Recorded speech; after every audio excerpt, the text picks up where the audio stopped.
কিতাবের নাম বুলুগুল মারাম। ওই কিতাবের 440 নম্বর হাদিসের বর্ণনাকারী হযরত মাহমুদ ইবনে লাবিদ রাদিয়াল্লাহু তাআলা আনহু।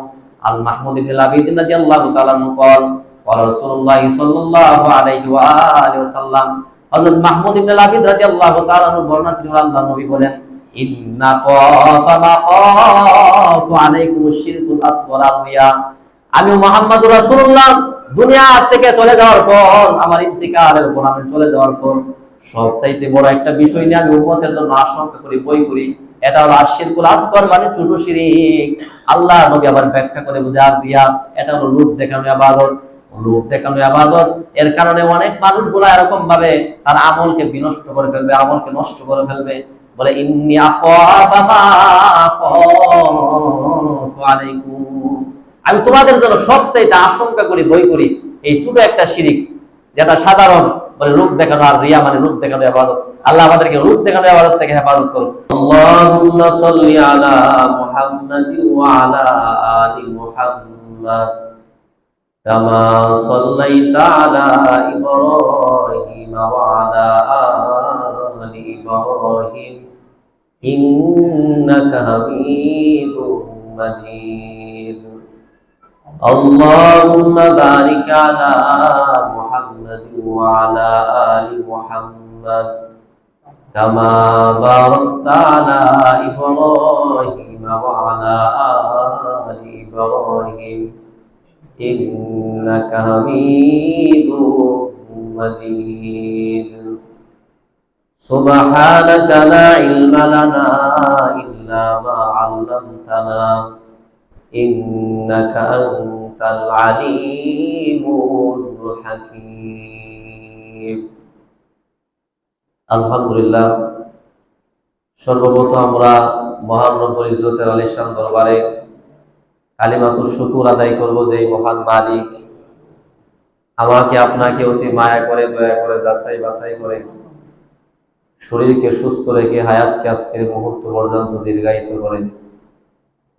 বৎসরের শ্রেষ্ঠতম মাস রমাদানুল মুবারকের দ্বিতীয় জুমার নামাজ আদায় করার জন্য তার পবিত্র মসজিদে আসার মতো, বসার মতো তৌফিক দিয়েছেন।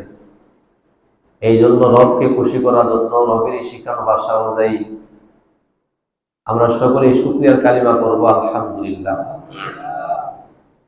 সম্মানিত হাজিরিন, আমি আপনাদের সম্মুখে সূরাতুল কাহাফের 110 নম্বর আয়াতে কারিমা তেলাওয়াত করলাম।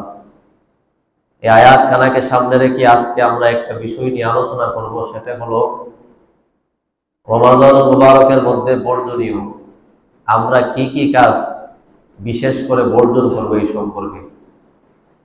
প্রত্যেকটা জিনিসের দুইটা সাইড, একটা হলো করণীয় আর একটা হলো বর্জনীয়। বর্জনীয় গুলা এত গুরুত্ব বলে এই জন্য বুজুর্গ উলামায়ে কেরামের নিকট আপনারা যদি ওনাদের কাছে যান, ওনারা আপনাকে কোনোদিন বলবে না যে আপনি তাহাজ্জুদ করেন, লম্বা সময় না নফল নামাজ করেন। আপনাকে বলবে তরকুল মাসি, মানে গুনাহ ছেড়ে দেন, মানে গুনাহ ছেড়ে দেওয়া। আপনি যদি ফরজিয়াত গুলা পালন করেন, ওয়াজিবাত গুলা পালন করেন, সুন্নতে মুআক্কাদা গুলা যদি পালন করেন, গুনাহ যদি ছেড়ে দেন, আপনি সবচেয়ে বড় বুজুর্গ। এই জন্য আজকে আমরা নেগেটিভ যে সাইড গুলো আছে রোজার মধ্যে, যে কোন কোন কাজগুলো আমরা করা নিষেধ, আমাদের বর্জন করা দরকার। আমাদের রোজা যদি আল্লাহ তাআলার নিকট আমরা আমাদের রোজাটাকে গ্রহণ করাইতে চাই, কবুল করাইতে চাই, এই 6টা মৌলিক বর্জনীয় বিষয়গুলো আমরা অবশ্যই লক্ষ্য রাখতে হবে, খেয়াল রাখতে হবে। আল্লাহ তাআলা আমাদের সবাইকে আজকে যে 6টা বিষয় নিয়ে আলোচনা করব, আমাদের সবাইকে এই 6টা বর্জন করে আমাদের রোজাটা যেন আল্লাহর কাছে গ্রহণযোগ্য করাইতে পারি এবং তৌফিক আল্লাহ আমাদেরকে দান করুন। এই জন্য খুব মনোযোগ সহকারে শোনা। 1 নম্বর, রমজান মাসের মধ্যে এমনিতেই সবসময়ের জন্য বলে, বিশেষ করে রমজান মাসের জন্য বিবাদ আর অশ্লীলতা এটাকে বর্জন করতে হবে, বয়কট করতে হবে। বিবাদ মানে ঝগড়া করা, অনর্থক মানুষের সাথে লাগালাগি করা, ঝগড়া করা, রাগ করা, এইগুলা বর্জন করতে হবে। আরেকটা হলো অশ্লীলতা, মানে মুখ দিয়ে যাতে ফাহিশা কথা উচ্চারিত না হয়, মুখ দিয়ে যাতে কোনো খারাপ কথা, যে কথাগুলা ফাহিশা, অশ্লীল, খারাপ, এই কথাগুলো যাতে আমাদের মুখ দিয়ে উচ্চারিত না হয়, এই দিকে অবশ্যই খেয়াল রাখতে হবে। এই 1 নম্বর। বুখারী শরীফের 1904 নম্বর হাদিস, 1904, এই হাদিসের মধ্যে আসছে, বর্ণনাকারী নবীর সাহাবা হযরত আবু হুরায়রা রাদিয়াল্লাহু তাআলা উনি বলেন, ক্বালা রাসূলুল্লাহ সাল্লাল্লাহু আলাইহি ওয়াসাল্লাম, আমাদের নবী জনাবে রাসূলুল্লাহ সাল্লাল্লাহু আলাইহি ওয়াসাল্লাম বলেন, ক্বালা আল্লাহু, আল্লাহ তাআলা বলেন, আল্লাহ তাআলা বলেছেন, মানে হাদিসটা হাদিসে কুদসি। আল্লাহ বলেন, কুল্লু আমালি ইবনি আদম লাহু ইল্লা সিয়াম, বনি আদমরা, আদম সন্তানরা যে সমস্ত আমলগুলা করে, লাহু, এটা তার নিজের জন্য, বলে ইল্লা সিয়াম, একমাত্র রোজাটা করে আমার জন্য। অন্যান্য ইবাদতের মধ্যে লৌকিকতা, মানুষকে দেখানোর সম্ভাবনা আছে। আপনি নামাজ পড়তেছেন এই নিয়তে যে মানুষ আমাকে নামাজি বলবে, বা নামাজ যদি আমি না যাই মানুষ কি বলবে, অথবা আপনি দান খয়রাত করতেছেন, মানুষ আপনাকে দানবীর বলবে। বলে পক্ষান্তরে একজন মানুষ যখন রোজা রাখে, ওই মানুষটা রোজাটা একমাত্র আমার জন্যই রাখে। এই জন্য আল্লাহ বলেন, কুল্লু আমালি ইবনি আদম, বলে বনি আদম সন্তানেরা যা আমল কিছু করে, কুল্লু আমাল, প্রত্যেকটা আমল, সমস্ত আমলগুলা লাহু, তার জন্য, ইল্লা সিয়াম, একমাত্র রোজা ব্যতীত। আল্লাহ বলে রোজা যেহেতু আমার জন্য লাগে, এই জন্য আল্লাহ তাআলা বলেন, ফাইন্নাহু লি ওয়া আনা আজজি বিহি, রোজাটাই না আমার জন্য, তাই প্রতিদান আমি নিজ হাতে দান করব। এটা হলো এক। এরপরের মধ্যে হাদিসের মধ্যে নবীজি বলেন, ওয়াসিয়ামু জুন্নাহ, রোজা একটা ডাল স্বরূপ, রোজা একটা ডাল।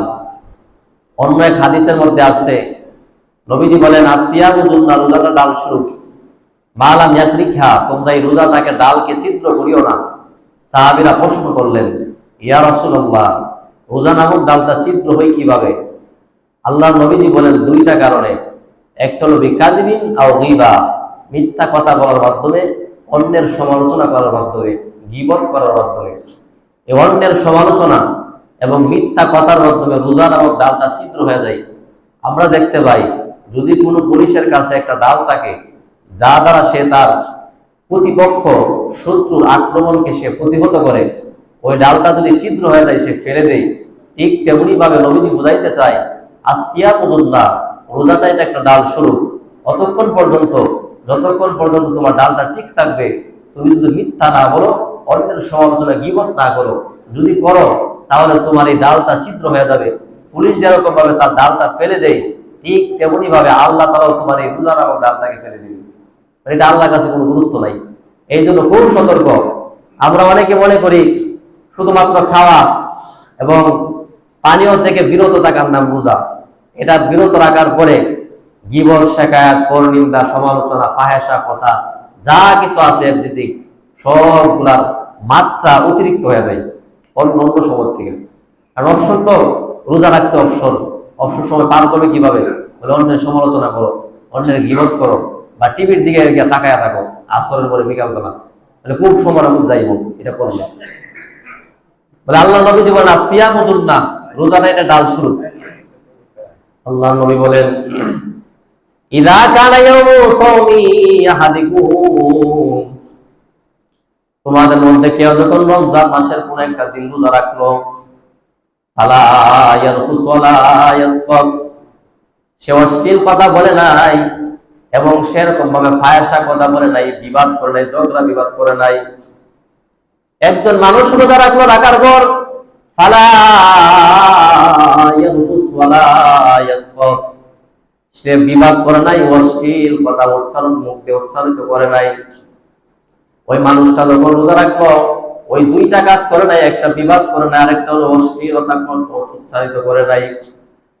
এরকম ভাবে মানুষটা, কোন একজন মানুষ তার নিকট আসলো, বলে আন্নাহু শাব্বাহু আহাদুন, কোন একজন মানুষ তার নিকট আসছে ঝগড়া করার জন্য, অথবা তার সাথে ঝগড়া করবে, বিবাদ করার জন্য আসছে।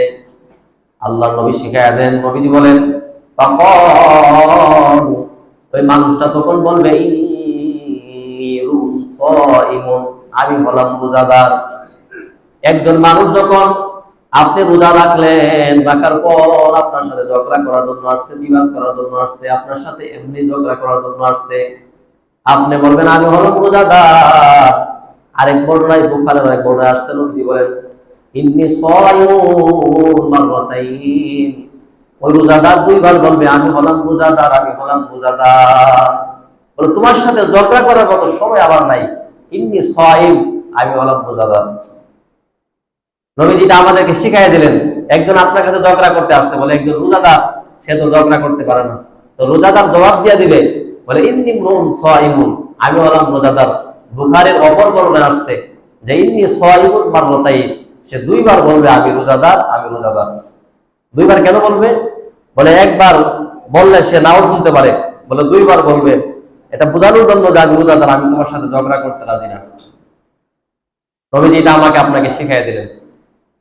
এই যে একটা বিষয় গেল আমাদের, যে বিবাদ এবং অশ্লীল কথা এগুলোর থেকে বিরত থাকা, বলে রোজাদার দেয় সে এগুলো থেকে বিরত থাকবে। অন্য কেউ যদি তার সাথে ঝগড়া করতে আসে, সে বলে দিবে যে ইন্নী সাইমুন, আমি হলাম রোজাদার। তারপর আল্লাহ নবী বলেন ওয়াল্লাযী নাফসু মুহাম্মাদিন বিয়াদিহি, ওই সত্তার শপথ যেই সত্তার হাতে আমি মুহাম্মদের প্রাণ, আমি মুহাম্মদের জান, ওই সত্তার শপথ বিসসাইমি লা কুলুফু বিসসাইমি, রমজান মাসে যে ব্যক্তি রোজা রাখে ওই রোজাদারের রোজার কারণে যে একটা দুর্গন্ধ সৃষ্টি হয়, তার মুখের গন্ধটা আল্লাহ তাআলার কাছে এত প্রিয়, আতিয়াবু মিন রিহিল মিস, আতিয়াবু মিন রিহিল মিস ইনদাল্লাহ, আল্লাহ তাআলার নিকট মেশকে আম্বরের ঘ্রাণের চাইতে ওই রোজাদারের দুর্গন্ধটা আল্লাহর কাছে সবচাইতে বেশি প্রিয়। আল্লাহ নবী বলেন লিসাইমি, ওই রোজাদার যে ব্যক্তি রোজা রাখবে একমাত্র আল্লাহ তাআলাকে খুশি করার জন্য, তার মুখের দুর্গন্ধটা ইনদাল্লাহ, আল্লাহ তাআলার নিকট আতিয়াবু মিন রিহিল মিস, মেশকে আম্বরের চাইতে বেশি সুগন্ধ। আল্লাহ নবী বলেন রোজাদারকে আল্লাহ তাআলা দুইটা পুরস্কার দান করেন, লিসাইমি ফারহাতান, আল্লাহ তাআলা রোজাদারকে দুইটা পরোয়ানা দান করেন, দুইটা পুরস্কার দান করেন, দুইটা আনন্দের বিষয় রোজাদারের জন্য। ফারহাহুমা, দুইটা আনন্দের বিষয় দেই, দুইটার সাথে আনন্দিত ভাবে আনন্দিত হই। এক নম্বর আল্লাহ নবী বলেন ইদা আফতারা ফারিহা, রমজান মাসে রোজাদার যখন সারাদিন রোজা রাখার পর ইফতারি সামনে নিয়ে যখন বসে, ওই ইফতারি সামনে নিয়ে বসার সময় দেখবেন রোজাদার মুখের মধ্যে একটা আনন্দ খুশি, বলতে এটা আল্লাহ তাআলার পক্ষ থেকে রোজাদারের জন্য একটা পুরস্কার, একটা আনন্দের একটা বিষয়।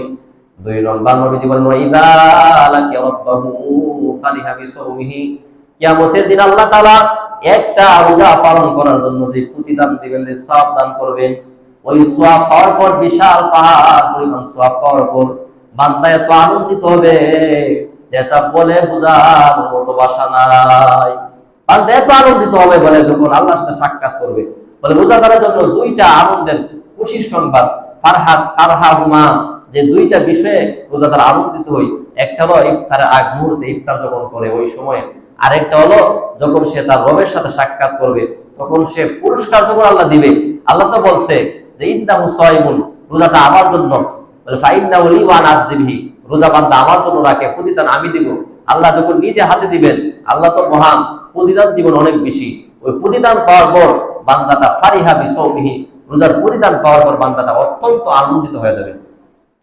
এটা হলো এক নম্বর। দুই নম্বর যে বিষয়টা হলো অনর্থক কথা, এগুলা বয়কট করতে হবে, অনর্থক কথা বর্জন করতে হবে। আমরা অনর্থক কোথাও দিই, কোন দরকার নাই কথা বলি, এই অনর্থক কথার কারণে লাঞ্ছিত হওয়া লাগে, অনর্থক কথার কারণে ঝগড়া বাঁধে, অনর্থক কথার কারণে দেখবেন আপনি জায়গার মধ্যে অপমানিত হওয়া লাগে। এই জন্য জবানকে কন্ট্রোল করা, অনর্থক কথা না বলা। আমাদের একটা অভ্যাস, মসজিদ বলেন, বাহির বলেন, বাজার বলেন, দোকান বলেন, যা কিছু বলেন, মানে মুখটা অটোমেটিক চলতেছে। আমি আপনি অনেকে মনে করি যে বেশি কথা বলতে পারলে আমি জ্ঞানী, আরে যে বেশি সবচেয়ে কথা বলে বলো, কারণ আপনি ইতিহাস পড়েন, ইতিহাস যাচাই করেন, যত জ্ঞানী আছে, যত জ্ঞানী বুদ্ধিজীবীরা আছে, সবাই অল্প কথা বলে, বেশি কথা বলে না। বেশি কথা বলা তো পাগলের স্বভাব, পাগল দেখবেন অনর্থক কথা বলে। কারণ আপনিও যদি বেশি কথা বলার পরে যদি আপনি মনে করেন যে আমি জ্ঞানী, মানে আপনি পাগল। এই জন্য জবানকে কন্ট্রোল করা, অনর্থক কথা এটা বিশেষভাবে রমজানে বর্জন করতে হবে। কিতাবের নাম বুখারী শরীফ, এই বুখারী শরীফের ৬৪৭৩ নম্বর হাদিসের বর্ণনা এই হাদিসের মধ্যে আসছে। বর্ণনাকারী নবীজির সাহাবা হযরত মুগীরা ইবনে শুবা রাদিয়াল্লাহু তাআলা ওনার নিকট আমিরে মুয়াবিয়া, যাকে লেখক কাতেবে ওহী বলা হয়, মানে ওহীর লেখক বলা হয়, আমিরে মুয়াবিয়া রাদিয়াল্লাহু তাআলা, উনি এক চিঠি লিখলেন ওনার কাছে যে মুগীরা ইবনে শুবার নিকট, যে মুগীরা ইবনে শুবা, তুমি এমন একটা হাদিস আমার কাছে লিখে পাঠাও যেটা তুমি নবীজির থেকে শুনেছো, এই হাদিসটা তুমি লিখে পাঠাও। উনি এই চিঠির প্রতি অক্ষরে উনি লিখতেছেন যে নিশ্চয় আমি নবীজিকে নামাজের পরে বলতে শুনলাম, নবীজি নামাজ শেষ করলেন, করার পর নবীজি বলছেন লা ইলাহা ইল্লাল্লাহু ওয়াহদাহু লা শারীকা লাহু লাহুল মুলকু ওয়া লাহুল হামদু ওয়া হুয়া আলা কুল্লি শাইইন কদির। এই আজকের থেকে এই আমলটাও যুক্ত করবেন। মাইকের আওয়াজ যুক্ত যাচ্ছে, মা বলে দাও লা ইলাহা ইল্লাল্লাহু ওয়াহদাহু লা শারীকা লাহু লাহুল মুলকু ওয়া লাহুল হামদু ওয়া আলা কুল্লি শাইইন কদির। ৫ ওয়াক্ত নামাজের পর ৩ বার ইস্তেগফার করার পর এই আমলটা যুক্ত করবেন আয়াতুল কুরসির সাথে। এটা নবীজি করতেন। তারপর বলেন উনি বলেন ওয়ায়ানহা আন কিলা ওয়া ক্বাল, নবীজি অনর্থক কথা বলা থেকে, অনর্থক কথা নিয়ে বাদানুবাদ করা থেকে নিষেধ করেছেন। অনর্থক একটা কথা নিয়ে একজন আরেকজনের সাথে কথা কাটাকাটি করে, অনর্থক কোনো প্রয়োজন নেই একটা বিষয় নিয়ে অনর্থক এই যে কথা বাদানুবাদ করা, কথা কাটাকাটি করা, অনর্থক কথা বলা, এটার থেকে নবীজি নিষেধ করেছেন। ইয়ানহা আন কিলা ওয়া ক্বাল, নবীজি আমাদেরকে অনর্থক কথা বলা থেকে নবীজি আমাদেরকে নিষেধ করেছেন। ওয়া কাসরাতিস সুআল, নবীজি অধিক প্রশ্ন করা থেকে আমাকে নিষেধ করেছেন। ওয়া কাসরাতিস সুআল, অধিক প্রশ্ন করা এটা বনি ইসরাঈলের আলামত। নবীজি অধিক প্রশ্ন করা থেকে নিষেধ করেছেন। তারপর নবীজি বলেন ওয়াদাতিল মাল, হযরত মুগীরা ইবনে শুবা বলেন নবীজি আমাদেরকে মালের সম্পদের অপচয় করা থেকে আমাদেরকে নিষেধ করেছেন। ৪ নম্বর ওয়ামানিন ওয়াহাল, ওয়ামানিন ওয়াহাল, নবীজি আমাদেরকে কৃপণতা থেকে নিষেধ করেছেন এবং ভিক্ষা করা থেকে নিষেধ করেছেন। মানুষের কাছে সওয়াল করা থেকে আমাকে নিষেধ করেছেন। আপনার সামর্থ্য আছে, অনেক মানুষের স্বভাব খালি হাত পাতে দেখ, কোনো কিছু হইলে মানুষের কাছে হাত পাতে, এটা যে কত বড় একটা বদ অভ্যাস এটা বলার মতো না। এর একটা তবিয়ত হয়ে গেছে মানুষের কাছে ছায়া ছায়া খাওয়া, হাত পাতা। বলে এই যে নবীজি নিষেধ করেছেন ওয়ামানিন ওয়াহাল, মানে কৃপণতা থেকে এবং মানুষের কাছে সওয়াল করা থেকে নবীজি নিষেধ করেছেন।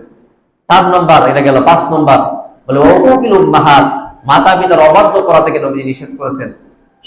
৬ নম্বর বলে নবীজি আমাদেরকে নিষেধ করেছেন ওকুকিল উম্মাহাত ওয়াদিল বানাত, এবং মৃত জীবিত মেয়ে সন্তানদেরকে পুঁতে ফেলা। জাহিলি যুগে যে এটা করা হতো, বর্তমানে আমাদের সমাজের মধ্যে এরকম ভাবে জীবিত পুঁতে ফেলা না হইলেও বর্তমানে দেশের মধ্যে যে পরিস্থিতি আরম্ভ হয়েছে, এই যে দর্শন নামক একটা বিষয়, দেখেন মানুষ দর্শন এত হার এত বাড়া বাড়ছে যে মানুষের মধ্যে মানুষত্ব বোধ এটা মানুষ হারায় ফেলছে। মানুষ দিন যত যাচ্ছে এই যে চোখের গুনাহ করতে করতে, এই ফেসবুক ইউটিউব চ্যানেল এগুলোর থেকে গুনাহ করতে করতে মানুষগুলা এমন হয়ে গেছে যে মানুষগুলোর মধ্যে মানুষত্ব বোধ হারায় ফেলছে। এই চোখের জিনা করতে করতে এখন বাস্তবে রূপ দিতেছে। ওই যে নবীজি হাদিসের মধ্যে বলছেন, বুখারী ৬২১২ নম্বর হাদিসের মধ্যে বলে এরকম ভাবে চোখের জিনা হলো এরকম ভাবে দেখা, ওয়াজিনাল আইন ওয়ান নাজরু, আর চোখের জিনা হলো দেখা, ওয়াজিনাল লিসান আল মানতিক, জবানের জিনা হলো কথা বলা। একজন মানুষ যখন চোখ দিয়ে এরকম ভাবে গুনাহ করতেছে, মোবাইল দিয়ে গুনাহ করতেছে, দেখতেছে, দেখার পর হঠাৎ করে এরকম ভাবে অনাফসু তামান্না ওয়া তাশতাহি, সে নিজে বাস্তবে রূপ দিতেছে। বর্তমানে আমাদের বাংলাদেশের মধ্যে লক্ষ্য করলে দেখবেন ওই যে মোবাইলের মাধ্যমে গুনাহ করছে, চোখের যে গুনাহ করছে, এই গুনাহ করার কারণে বর্তমানে দর্শনের মাধ্যমে বাস্তবে রূপ দিতেছে। খুব ভয়ঙ্কর একটা বিষয়। নবীজি বলছেন যে এরকম ভাবে জীবিত অবস্থায় কোনো মেয়ে সন্তানদেরকে জাহিলি জগতে পুঁতে ফেলা হতো, ওইটা নবীজি নিষেধ করেছেন। এই ৬টা বিষয় এর মধ্যে প্রথম নম্বর আসছে, নবীজি বলছেন ওয়ায়ানহা আন কিলা ওয়া ক্বাল, মুগীরা ইবনে শুবা বলে নবীজি আমাদেরকে নিষেধ করেছেন অনর্থক কথা বলা থেকে। আল্লাহ তাআলা আমাদের সবাইকে অনর্থক কথা বলা থেকে আমাদের জবানকে আল্লাহ হেফাজত করুন। এই হলো ২ নম্বর।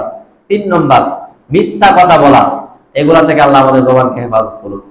আর মিথ্যা এমন একটা জিনিস, আপনি যদি একটা মিথ্যা কথা বলেন, এই মিথ্যা কথাটাকে টিকানোর জন্য দেখবেন ১০০ মিথ্যা কথা বলেন, মানে মিথ্যার একটা ফ্যাক্টরি খুলে ফেলে একটা মিথ্যাকে এরকম ভাবে টিকানোর জন্য। এই জন্য মিথ্যা কথা, বিশেষ করে রমজান মাসে মিথ্যা কথা এটা বর্জন করতে হবে। বুখারী শরীফের ১৯০৩ নম্বর হাদিস ১৯০৩ বর্ণনাকারী আবু হুরায়রা রাদিয়াল্লাহু তাআলা উনি বলেন, আর নবী রাদিয়াল্লাহু তাআলা বলেন قال رسول الله صلى الله عليه وآله وسلم আল্লাহ নবী সাহাবা হযরত আবু রাদিয়াল্লাহু তাআলা বলেন আল্লাহ নবী বলেন আল্লাহ ইয়াতাকুরি ওয়াল আমালা বি, যে ব্যক্তি মিথ্যা কথা জানতে পারে মিথ্যা কথা থেকে বিরত থাকতে পারে নাই, ওয়াল আমালু বিহি, সে আমল করা বিরত থাকতে পারে না, আমল করা জানতে পারে নাই। মিথ্যা কথা বলা যে ব্যক্তি জানতে পারে নাই, যে ব্যক্তি এরকম ভাবে তার সেই অনুযায়ী মিথ্যার উপর আমল করা কিছু নিজে বিরত রাখতে পারে নাই, ফালাইসা লিল্লাহি হাজাতুন ফি আইয়াদা ওয়াবাহু ওয়া শারাবাহু, আল্লাহ তাআলা ওই বান্দার খাবার পানীয় ত্যাগ করা, খাবার পানীয় ত্যাগ করা এটা আল্লাহর কোনো প্রয়োজন নাই, মানে আল্লাহর কাছে কোনো দাম নাই। একজন মানুষ রোজা রাখলো, খাবার খাইলো না, পানীয় বর্জন করলো, কিন্তু সে মিথ্যা কথা জানতে পারে নাই, বলে তার এই খাবার না খাওয়া, পানীয় না পান করা, তার এই ক্ষুধার্তটা, তার এই তৃষ্ণার্তটা, এটা আল্লাহ তাআলার কাছে কোনো দাম নাই। ফালাইসা লিল্লাহি হাজাতুন, আল্লাহ তাআলার কাছে কোনো প্রয়োজন নাই ফি আইয়াবা তাআমাহু ওয়া শারাবাহু, তার খাবার এবং তার পানীয় ত্যাগ করাটা, মানে তার রোজা রাখার কোনো মূল্য নাই। রোজা রাখলে যে একটা সওয়াব আল্লাহ তাআলা প্রতিদান দিবেন, বলে এটা আল্লাহর কাছে কোনো দাম নাই। আল্লাহর কাছে যদি আবার আপনার রোজার দাম না হই, রোজাটা যেহেতু আমরা আল্লাহর জন্য রাখি, আল্লাহ কোনো বেনিফিট দিবে না। এর মানে আপনি যে রোজা রাখছেন, আপনি রোজা রাখেন ফরজিয়ত আদায় হয়ে গেছে, কিন্তু আপনি যে মিথ্যা কথা জানতে পারেন নাই, আপনি মিথ্যা কর্ম আপনি ত্যাগ করতে পারেন নাই, এর দ্বারা আপনি আল্লাহ তাআলা আপনাকে প্রতিদান দিবে না। আল্লাহ তাআলার কাছে এটা কোনো মূল্য নেই। এই জন্য মিথ্যা কথা পরিত্যাগ করা। তিরমিজি শরীফের 1314 নম্বর হাদিসের বর্ণনা। আমরা অনেকে দেখবেন চলে একটা কথা বলি, কথা বলার পরে আমরা বলি যে এটা কথা বললাম, অথবা আমরা একটা কথা বলি, বলার পরে এটাকে সাধারণ মনে করি। একটা মিথ্যা কথা আমি বলছি, একজনের সাথে ঠাট্টা করে থেকে আমি আপনাকে বলছি একটা মিথ্যা কথা। মনে করেন একজন আপনার কাছে আসছে, আসার পর আপনি একটা কথা বলছেন, বলার পর আপনি বলছেন আরে এটা এমনি বলছি, যখন আপনি ধরা গায়ে গেছেন বলছেন এমনি বলছি। অথবা আপনি একটা কথা বলছেন, বলার পর আপনি মনে করছেন একটা ছোট একটা বাচ্চা, তাকে আপনি বলছেন যে তুমি আসো, তোমাকে মজা দিব বা তোমাকে কোন একটা দিব, সে আসলো, আসার পর আপনি তাকে দেন নাই। মানে এই যে আপনি এটা মনে করছেন সাধারণ, আপনি একটা ছোট একটা বাচ্চাকে আপনি একটা ধোঁকা দিচ্ছেন, মনে করছেন এটা কোন একটা বিষয়, এটা সাধারণ ব্যাপার। অথবা আপনি দোকানপাটের মধ্যে একটা কথা বলছেন, মনে করছেন সাধারণ। একজন মানুষ সম্পর্কে যাচাই না করে আপনি অনর্থক একজন মানুষের সমালোচনা করছেন, আপনি এটাকে সাধারণ মনে করছেন।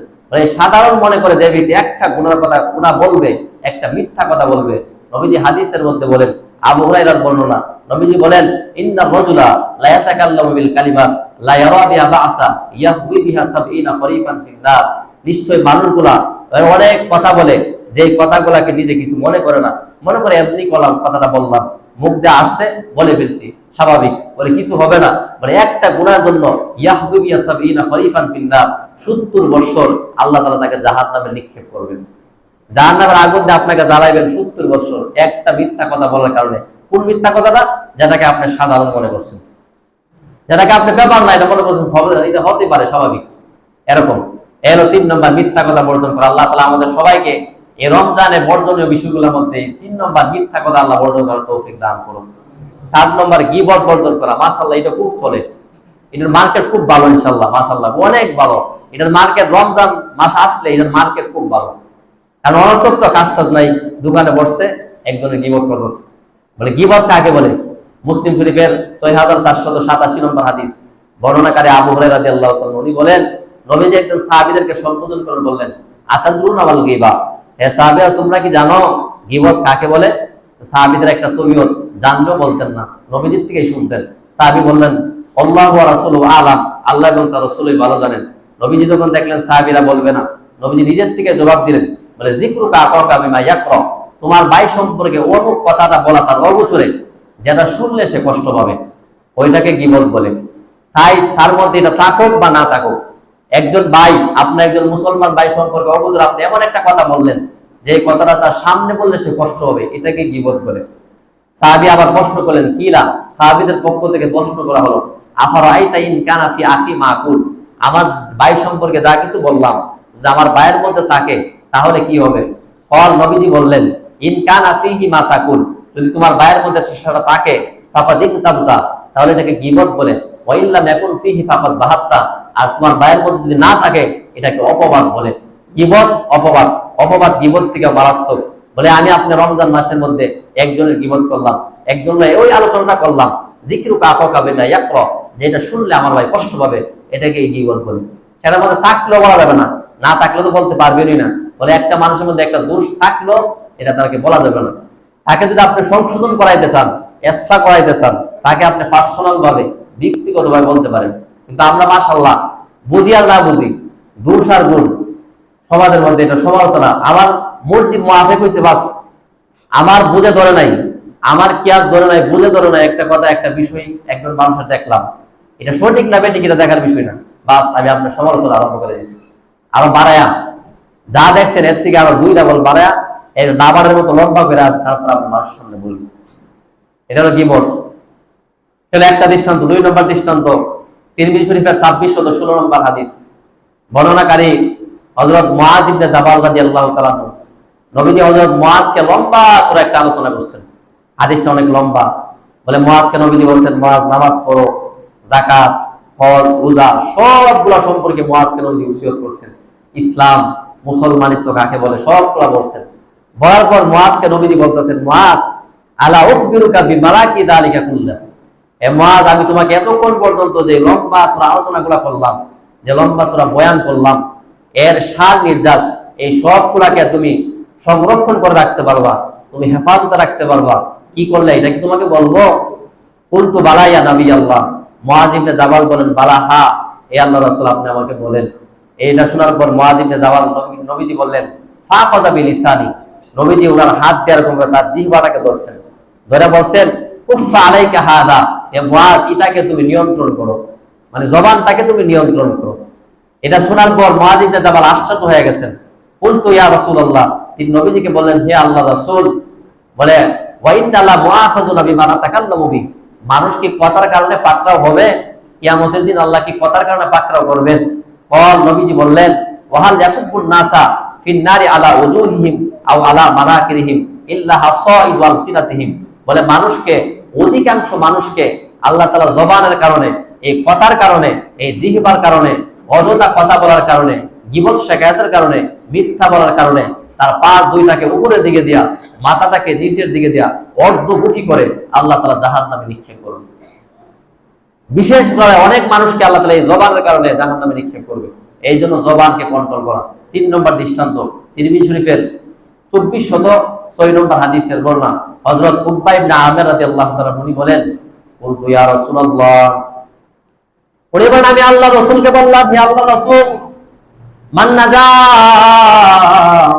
আমার মুক্তির উপায় কি, আমি কি করলে মুক্তি পাবো, এই মুক্তির উপায় সম্পর্কে আপনি আমাকে নসিহত করেন। আল্লাহ নবী বললেন, এ উকবা ইবনে মুগীরা, উকবা ইবনে আমির, তুমি 3টা কাজ করবা। 1 নম্বর নবীজি বলেন, আমসিক আলাইকা লিসানাক, হে উকবা 1 নম্বর তোমার কাজ হলো, এ উকবা ইবনে আমির তোমার 1 নম্বর কাজ হলো তুমি তোমার আমসিকা আলাইকা লিসানাক, তোমার জবানকে তুমি সংরক্ষণ করবা, নিয়ন্ত্রণ করবা। মনে যা চাই তুমি তাই কিছু বলবা না। কথা বলার আগে চিন্তা করবা যে আমার কথাটা কোন দিকে যাবে, কথাটা বললে কি হবে, কথাটা বললে কি আল্লাহ তাআলা আমাকে পাকড়াও করবে কিনা, এই চিন্তা করে কথা বলবা। 2 নম্বর নবীজি বলেন, ওয়ালা ইয়াসাকা বাইতু, এ মুগীরা, তুমি 2 নম্বর কাজ হলো তোমার জন্য যেন তোমার ঘরটা প্রশস্ত, তোমার পরিবারের মধ্যে সময় দিবা। একজন ব্যবসায়িক ব্যবসা কাজ সম্পন্ন করার পরে, একজন চাকরিজীবী চাকরির কাজ সম্পন্ন করার পরে, অনর্থক বন্ধু বান্ধবের সাথে ঘোরাফেরা না করে তুমি এরকম ভাবে তোমার পরিবারের মধ্যে সময় দিবা, তোমার সন্তানদেরকে, তোমার আত্মীয়দেরকে, তোমার পরিবারের সদস্যদেরকে সময় দিবা, মানে তোমার ঘরটা যেন তোমার জন্য প্রশস্ত হয়। এটা তোমার জন্য মুক্তির 2 নম্বর উপায়। 3 নম্বর নবীজি বলেন, ওয়াবকি আলা খাতিয়াতি, 3 নম্বর মুক্তির উপায় হলো তুমি তোমার গুনাহের জন্য, অতীতের গুনাহের জন্য তুমি কান্নাকাটি করবা, তুমি কাঁদবা। ওই কাঁদার মাধ্যমে তোমার মুক্তির 3 নম্বর উপায়। মানে 3টা উপায়, এর মধ্যে 1 নম্বর বলে আমসিক আলাইকা লিসানাক, তুমি তোমার জবানকে নিয়ন্ত্রণ করবা। 2 নম্বর ওয়াসিআকা বাইতুক, তোমার ঘর যেন তোমার জন্য প্রশস্ত হয়ে যায়। 3 নম্বর ওয়াবকি আলা খাতিয়াতিক, তোমার অতীতের গুনাহের জন্য তুমি ওয়াবকি মানে কান্নাকাটি করবা। এই 3টা। আরেকটা হাদিস শরীফ তিরমিজি শরীফের 2410 নম্বর হাদিসের বর্ণনা। বর্ণনাকারী হযরত বর্ণনা নবীজির সাহাবা, উনি বলেন, ক্বালা কুলতু রাসূলুল্লাহ সাল্লাল্লাহু আলাইহি ওয়াসাল্লাম, ইয়া রাসূলুল্লাহ, আল্লাহর নবী সাহাবা বলেন, আমি আল্লাহর নবীকে বললাম, হে আল্লাহর রাসূল, আপনি আমাকে এমন একটা জিনিস সম্পর্কে আপনি আমাকে বললেন, এমন একটা জিনিস সম্পর্কে আপনি আমাকে জানান, এমন একটা নসিহত সম্পর্কে আপনি আমাকে বলেন, যে নসিহতটা একমাত্র আপনি আমাকে করবেন, ওই জিনিসটাকে আমি মজবুতির সাথে পাকড়াও করে ধরবো, ওই মজবুতির সাথে জিনিসটা পালন করবো। ক্বালা, নবীজি বললেন, কুল রাব্বিয়াল্লাহ সুম্মা ইসতাকিম, তুমি বলো তোমার রব আল্লাহ, তোমার প্রতিপালক আল্লাহ, ইস্তাকিম, তুমি তারপরে এটার মধ্যে দৃঢ়স্থির থাকো, তুমি অটল থাকো, অবিচল থাকো। তোমার রব আল্লাহ এটা বলার পর তুমি এই কথা বলেও না যে আমার ব্যবসার মধ্যে আমার রিজিক, আমার সন্তানগুলোর মধ্যে আমার রিজিক, এটা তুমি বিশ্বাস করবা না। তুমি বলবা যে আমার রব আল্লাহ। তারপর সাহাবী বললেন, মা খাফু মা তাখাফু আলাইয়া, হে আল্লাহর রাসূল, আপনি কোন জিনিসটা আমার জন্য আশঙ্কা করেন, কোন জিনিসটা আমার জন্য ভয় করেন, ওই জিনিসটার জন্য আমি জাহান্নামে যাইতে পারি, ওইটা আপনি কোনটা আমার জন্য ভয় করেন? সাহাবী বলেন, ফাখাযা বিলিসানিহি নাফসিহি, নবীজি তার হাত দিয়ে তার জবানের মধ্যে ধরলেন, জিহ্বার মধ্যে ধরলেন। সুম্মা ক্বালা, নবীজি বললেন, হাযা, এ সাহাবী, ওই জবানের জন্য আমি তোমার জন্য ভয় করি। এই জবানের কারণে আল্লাহ বহু মানুষদেরকে জাহান্নামে দিবে, না জানি তোমাকেও জাহান্নামে দিয়ে দেয়, তোমারও নাকি জাহান্নামের উপযুক্ত তুমি হয়ে যাও। এই জবানের জন্য আমি সব চাইতে বড় ভয় করি। বলে জবানটা নিয়ন্ত্রণ করা। বলে তিরমিজি শরীফের 2407 নম্বর হাদিসের মধ্যে আছে, আবু সাঈদ খুদরি রাদিয়াল্লাহু তাআলা আনহু বলেন, আমাদের প্রত্যেকের অঙ্গ প্রত্যঙ্গগুলা সকাল যখন আমরা করি, আমাদের এই জবানকে ডাক দেয়, বলে জবান, ইত্তাকিল্লাহ ফিনা, তোমরা আমাদের জন্য আল্লাহ তাআলাকে তুমি ভয় করো। আন আবি সাঈদ খুদরি রাদিয়াল্লাহু তাআলা আনহু قال قال رسول الله صلى الله عليه واله وسلم, আল্লাহর নবী সাহাবা হযরত আবু সাঈদ খুদরি রাদিয়াল্লাহু তাআলা আনহু বলেন, নবীজি বলেন, ইযা আসবাহনা আদামা, একজন মানুষ যখন সকাল করে, ইন্না আ'দাউ কুল্লাহা তুকাফিরুল লিসান, তার শরীরের প্রত্যেকটা অঙ্গ, তার মাথা থেকে পা পর্যন্ত যে অঙ্গগুলো আছে, প্রত্যেকটা অঙ্গ এরকম ভাবে লিসান মানে জিহ্বাকে ডাক দিয়ে বলে, ইত্তাকিল্লাহ ফিনা, ভাই জবান, ভাই জিহ্বা, তুমি আমাদের ব্যাপারে আল্লাহ তাআলাকে ভয় করো। বলে কেন? বলে ফাইন্নামা নাহনু বিকা, আমরা সবাই তোমার অনুগামী, আমরা সবাই তোমাকে বস মানি, আমরা সবাই তোমার অনুগামী, তুমি যেমনে আমরাও তেমনে। ফাইন ইস্তাকামতা ইস্তাকামনা, হে জবান, তুমি যদি ঠিক থাকো আমরা সবাই ঠিক থাকি। ফাইন ইস্তাকামতা ইস্তাকামনা, ওয়াইনি ওয়াজাসতা ইওয়াজাসনা, তুমি যদি বাঁকা হয়ে যাও আমরা বাঁকা হইতে বাধ্য। এই জন্য আমাদের সবার আবদার, আমাদের সবার তোমাদের কাছে অনুরোধ করো, তুমি ইত্তাকিল্লাহ ফিনা, আমাদের ব্যাপারে আল্লাহ তাআলাকে ভয় করো। প্রত্যেকদিন সকালে আমার আপনার অঙ্গ প্রত্যঙ্গগুলো জবানকে বলে, এই যে সকালে ঘুম থেকে উঠতেছো, বলে জবান, ভাই আমাদের জন্য তুমি ইত্তাকিল্লাহ ফিনা, আল্লাহ তাআলাকে আমাদের জন্য ভয় করো। অনর্থক কথা বলেও না, জবানকে বলে। এখন আমি আপনি যদি জবানকে কন্ট্রোল করি, আমার আপনার জন্য জান্নাত, নবীজি জিম্মাদার আমাকে আপনাকে জান্নাতে পৌঁছানো। কিতাবের নাম বুখারী শরীফের 6474 নম্বর হাদিস। বর্ণনাকারী হযরত সাহাল ইবনে সাদ রাদিয়াল্লাহু তাআলা উনি বলেন, আন সাহাল ইবনে সাদ রাদিয়াল্লাহু তাআলা قال قال رسول الله صلى الله عليه واله وسلم, নবীজি সাহাবা হযরত সাহাল ইবনে সাদ রাদিয়াল্লাহু তাআলা বর্ণনা তিনি বলেন, আল্লাহ নবী বলেন, মাইয়াজমান লিমা বাইনা লাহিয়াহি ওয়া মা বাইনা রিজলাইহি আজমান লাহুল জান্নাহ, যে ব্যক্তি দুইটা জিনিসের জিম্মাদারি আমি নবীকে দিল, একটা হলো দুই সোয়ালের মাঝখানে জবান, জিহ্বা, যে জবান দ্বারা অনর্থক কথা বলবে না, মিথ্যা বলবে না, গীবত করবে না, এই নিশ্চয়তা যে ব্যক্তি আমি নবীকে দিল। এরকম ভাবে দুই রানের মাঝখানে যে লজ্জাস্থান আছে, ওই লজ্জাস্থানকে নিয়ন্ত্রণ করার জিম্মাদারি যে ব্যক্তি আমাকে দিল। জিনা করবে না, দর্শন করবে না, এরকম ভাবে গুনার কাজের দিকে যাবে না, ফায়সা কাজ করা করবে না, ওই নিশ্চয়তা যে ব্যক্তি আমাকে দিল, আজমান লাহুল জান্নাহ, আমি নবী তাকে কিয়ামতের দিন সুপারিশ করে জান্নাতে নেওয়ার জিম্মাদার আমি নবী হয়ে গেলাম। দুইটা জিনিসের জিম্মাদার যে ব্যক্তি দিল, মানে মাইয়াজমান লিমা বাইনা লাহিয়াহি ওয়া মা বাইনা রিজলাইহি আজমান লাহুল জান্নাহ। এই হলো আজকের আলোচনা 4 নম্বর, যে আমরা গীবত করব না, আমাদের জবানকে কন্ট্রোল করব। দেখেন আমরা মিথ্যা বলি জবান দ্বারা, গীবত করি জবান দ্বারা, অশ্লীল কথা বলি জবান দ্বারা, বলে এরকম ভাবে বিবাদ করি, এটাও জবান দ্বারা, জবানের মাধ্যমে প্রথম শুরু হই, বলে অনর্থক কথা, মিথ্যা বলা, গীবত করা, সবগুলো জবানের মাধ্যমে। আমি আপনি তো জবানকে কন্ট্রোল করতে পারি, নবীজি বলছেন আজমান লাহুল জান্নাহ, আমি নবী তোমাকে জান্নাতে নেওয়ার জিম্মাদার হয়ে গেলাম। এটা 4 নম্বর। 5 নম্বর যে বিষয়, এটা হলো এরকম ভাবে লৌকিকতা বর্জন করা, লৌকিকতাকে ভয় করতে হবে, লোক দেখানোর ইবাদত থেকে নিজেকে বিরত রাখা। আমরা অনেকে ইবাদত করি লোক দেখান, মানুষকে দেখানোর জন্য।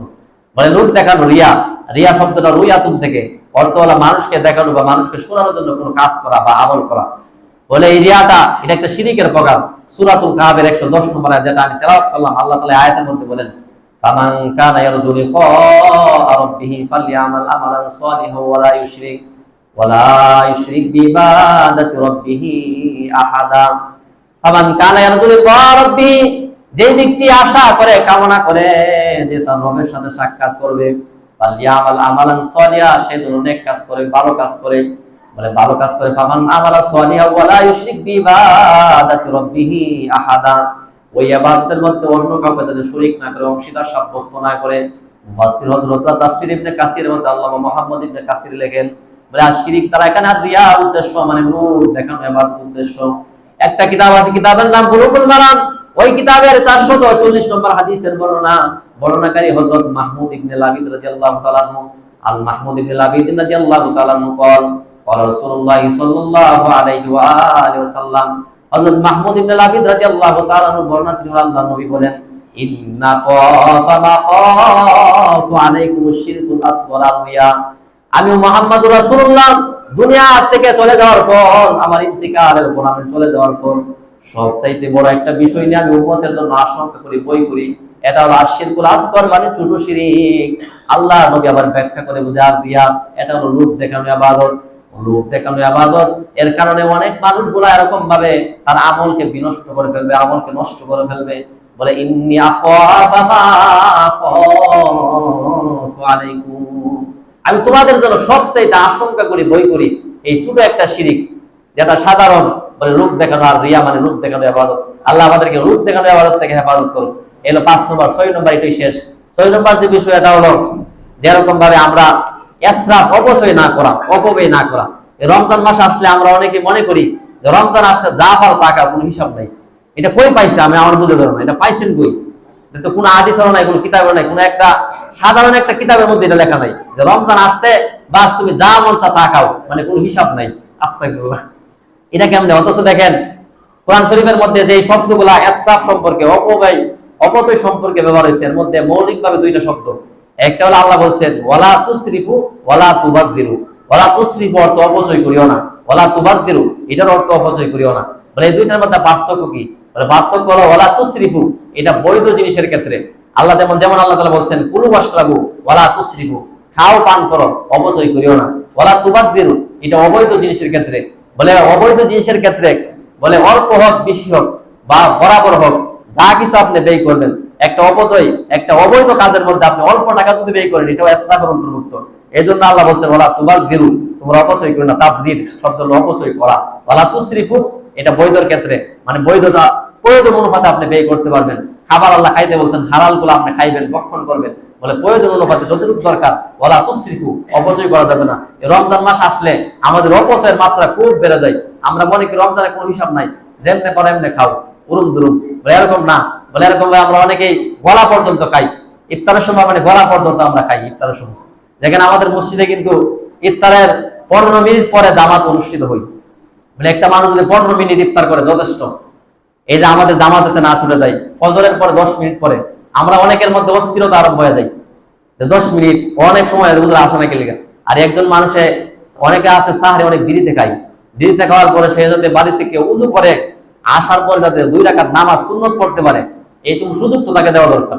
এই জন্য ফজরের নামাজের 10 মিনিট পরে জামাত আরম্ভ হবে এবং ইফতারের 15 মিনিট পরে মাগরিবের জামাত।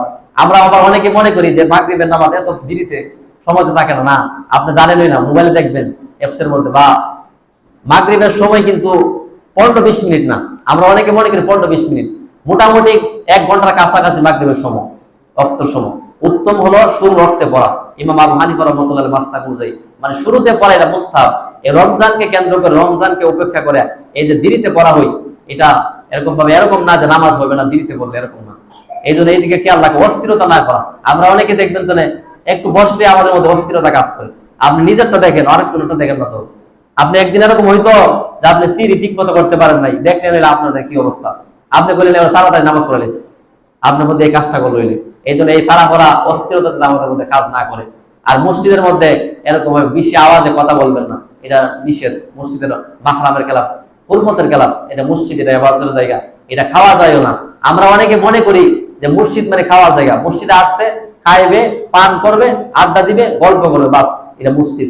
এরকম হইতে হইতে এরকম অবস্থা হয়েছে যে একজন মানুষকে যদি বলা হয় যে মসজিদের মধ্যে আলোচনা করাবে, তোমাকে দাওয়াত বা জিকির বা তোমাকে এরকম তালিমের গাছটা করা হবে, যে জিগা খাবার টাবার আসেনি, এর মানে কি? মানে এই যে খাবার দেখতে দেখতে, খাবার এরিয়া পরিবেশ দেখতে দেখতে ওনার কাছে মনে হয়েছে মসজিদ মানে খাওয়ার জায়গা। আস্তাগুলো মসজিদ মানে ওনার কাছে মনে হয়েছে খাওয়ার জায়গা, আড্ডা দেওয়ার জায়গা। আস্তাগুলো মসজিদ কিন্তু এই জন্য নির্মাণ করা হয় নাই সাহাবীদের জীবনের দিকে থাকার, এরকম না। এই জন্য বড় বড় মসজিদ গুলো দেখবেন তাবলীগ জামাতের জন্য আলাদা জায়গা করে দেওয়া হয়। কেন? যাতে মসজিদের মধ্যে এইগুলো না করা হয়, যেহেতু জায়গা না হয় তাবলীগের মধ্যে, যেহেতু ওনারা আসে বলে এরকম ভাবে বাল্লি বান্নিওয়ালা আয়া, এটার উপর আমল করার জন্য, মানুষের কাছে দিন পৌঁছে দেওয়ার জন্য ওনারা করতে পারে। এর বলে এই না যে মসজিদের মধ্যে আপনি খাইবেন, উলুম দুলুম করবেন, এরকম না। অনেকে আবার রাগও করেন যে মসজিদের মধ্যে, আমাদের মসজিদের মধ্যে বছর ইফতারের ব্যবস্থা হইলে দিকে অনেকে রাগ করেন, বলে রাগ মানে কি জেনে বলে দিয়েছেন আল্লাহ কত করে যে গুনাহ করছে, আল্লাহ মানে জাহান্নাম নিশ্চিত, মানে এই যে ইফতারের ব্যবস্থা না করার কারণে জাহান্নাম নিশ্চিত হয়ে গেছে। আস্থা বলে এটা তো না মনে হয়। আপনি ইফতার করলে এইভাবে অন্যভাবে করাইবেন, অথবা আপনি একটা পরিবার অসহায় পরিবারকে আপনি দিয়ে দিবেন, এর থেকে আপনার সব বিষয় হবে ইনশাল্লাহ। এর থেকে ওই মসজিদের থেকে এর থেকে সব বিষয় হবে ইনশাল্লাহ। আর যে কোনো আলমকে জিজ্ঞাসা করবেন এটা। এই জন্য কেউ রাগ করবেন না যে মুসলিমের মধ্যে ইফতারের ব্যবস্থা নেই, গুরুত্ব করার দরকার নেই। আল্লাহ তাআলা আমাদের সবাইকে সঠিক দিনটা বোঝার তৌফিক দান করুন। আজকে সময়টা অনেক লম্বা হয়ে গেছে, এই জন্য দুঃখিত সবার কাছে। আল্লাহ তাআলা আমাদের সবাইকে এই ছয়টা মৌলিকভাবে বর্জনীয় বিষয়, একটা হলো বিবাদ, অশ্লীল কথা বর্জন করবো, 2 নম্বর অনর্থক কথা বর্জন করবো, 3 নম্বর মিথ্যা কথা বর্জন করবো, 4 নম্বর গীবত বর্জন করবো, 5 নম্বর আমরা লৌকিকতা বর্জন করবো, 6 নম্বর অপচয় ইসরাফ, এর থেকে আমরা নিজেদেরকে বিরত রাখবো। আল্লাহ পাক আমাদের সবাইকে এই 6টা বর্জনীয় বিষয়কে সামনে রেখে আমাদের বাকি রোজাগুলো আল্লাহ তাআলা রবের জন্য পালন করার তৌফিক দান করুন।